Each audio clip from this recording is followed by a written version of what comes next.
Now let's look at our mass balance example B, which is a little bit more complex than example 1. So here we're making strawberry jam, and there are two things that we're putting into our system, which is the feed stream, which is strawberry, crushed strawberry, and the sugar, which is the added on solid component. Then the final product is jam, which is, as we can see, 1/3 water, so 2/3 of that will be solid, and water leaving the system through the evaporation process. Again, the first step is to draw a system diagram. So this is our system diagram.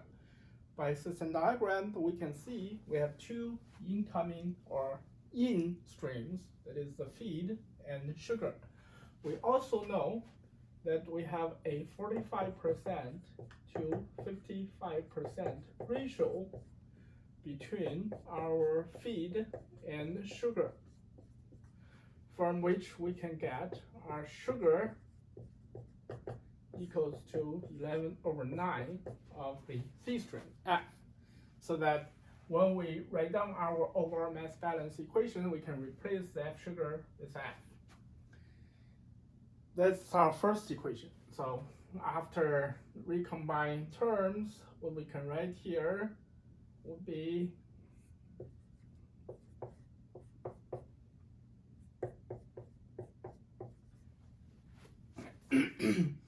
and we know P equals to 1 pound, because that's our goal. We wanted to reach 1 pound of production of jam at the end. So this is our first equation.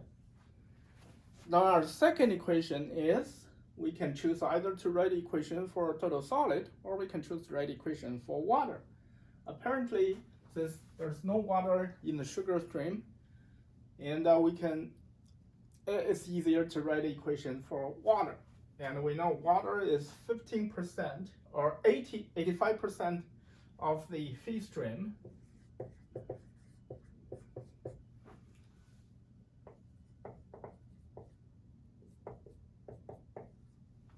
Right? 85% of the feed stream of the crushed strawberry, that's water.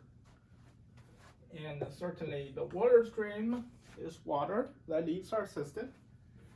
And 1/3 of the production stream is water as well.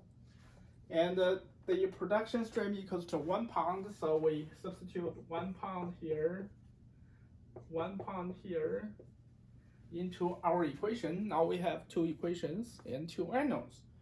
Solve those equations, we'll have this as our final result.